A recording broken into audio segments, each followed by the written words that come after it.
Hello दोस्तों, कैसे हैं आप लोग। हमारी आज की कहानी है बचत। मेरा बेटा हर तो मेहनत करता है, तब जाकर घर में पैसे आते हैं बहू, और तुम उन पैसों से खरीदे हुए सामान को यूं बर्बाद कर रही हो। अभी कितना कुछ दे दिया तुमने काम वाली को। बहू सपना को लताड़ लगाते हुए कल्पना जी को बड़ा सुकून आता। रात के पोते के जन्मदिन पर बचा खुचा खाना और केक सपना ने माला को दे दिया। उसके घर में भी छोटे छोटे बच्चे थे। माँ, मैंने ऐसा क्या दे दिया, थोड़ा बहुत खाना ही तो था। ऐसे भी बेचारी ने कितनी मेहनत की। अपने बच्चों के लिए वो जल्दी चली गई। यहाँ रहती तो क्या वो कुछ खाती पीती नहीं। उसका जवाब सुन कल्पना जी का पारा और चढ़ गया। वो चिल्लाती हुई बोली, हाँ हाँ तुम्हें क्या, तुम दोनों हाथ से लुटाओ सब कुछ। मायके से लेकर आई हो ना। मेरे बच्चे की मेहनत करते करते सांस नहीं, और तुम्हें लुटाते लुटाते सांस नहीं। अब तो भाई बोलना भी मना हो जाएगा इस घर में। कहते हुए मुंह बनाकर अपने कमरे में चली गई।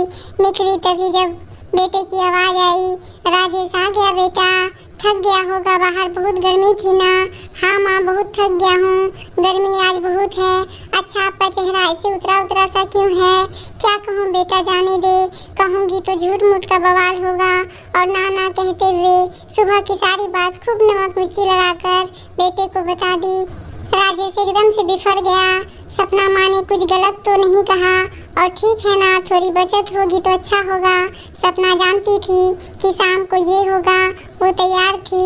आज एक बड़ा सा लिस्ट राजेश के हाथ में देकर बोली, मानती हूँ राजेश, तुम बहुत मेहनत कर कमाते हो, लेकिन मैं भी घर में बैठी नहीं रहती, और कुछ फैसले करने का अधिकार मुझे भी है ना। अरे तो ये क्यों भूलती हो बहू, तुम आराम से घर में रहती हो, पैसा तो मेरा बेटा कमाता है ना। माँ चिंता मत करिए, कल से मैं भी पैसे कमाऊंगी। देखिए तो आपके बेटे को वही हिसाब दिया है।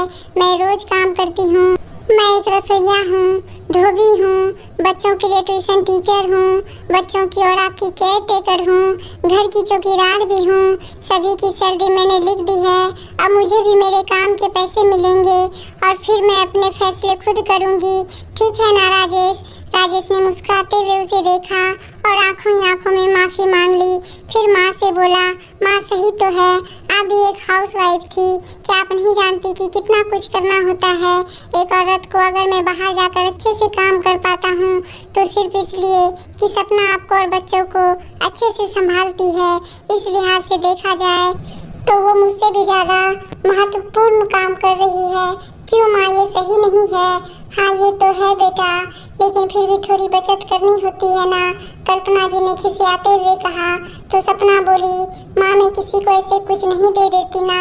आपने देखा कल माला ने कितनी मदद की मेरी। सारे नाश्ते मैंने घर में बनाए क्योंकि उसने मेरी मदद की। अगर बाजार से ले आती तो कितना पैसा लग जाता, तो इस हिसाब से तो मैंने पैसे की बचत की। माला को जो कुछ दिया वो उसके हक का पैसा था।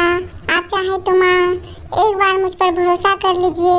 कहते हुए उनके पास बैठ गई। कल्पना जी को भी बात समझ आई। उन्होंने सपना को अपने गले से लगा लिया। बहू, शायद मैंने जो अपनी सास से सुना वही तुम्हें भी कहने लगी, जबकि मैं भी घर संभालती थी, लेकिन उस मेहनत को समझ नहीं पाई। सपना मुस्कुराने लगी। अपने लिए आवाज़ उठाने में थोड़ी हिचक तो हुई, लेकिन अब समझ आया कि आवाज़ उठाना कितना ज़रूरी था। बारिश थम चुकी थी और ठंडी हवाएं चल रही थी। गर्म चाय के साथ खिड़की पर बैठी सपना मन ही मन मुस्कुरा रही थी। आज उसके मन को बहुत शांति मिली थी। ऐसा लगा उसने आज अपने अस्तित्व और आत्मसम्मान को पा लिया था। उम्मीद है दोस्तों कहानी अच्छी लगी होगी, और अच्छी अच्छी हिंदी कहानियाँ सुनने के लिए चैनल को सब्सक्राइब जरूर कर लीजिएगा। धन्यवाद दोस्तों।